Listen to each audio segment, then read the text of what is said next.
আর এই বেচারা বিদেশ থেকে আসার পরে দেখে লাগেজের ভিতরে কিছুও জানি মনে হইতেছে নাই। এ হতাশ হতাশ হয়ে হন্তদন্ত হয়ে সবগুলা খুলে একাকার করে ফেলাইতেছে।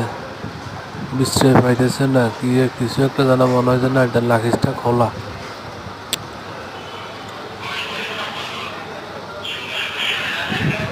আল্লাহ আপনি সবাইকে হেদায়েত দান করেন। প্রবাসী ভাইদের যেন কোনো কিছু ভাবে এয়ারপোর্ট থেকে চুরি না হয়, তারা যেন হয়রানি না হয়, তাদেরকে দ্রুত যেন তৌফিক দান করেন।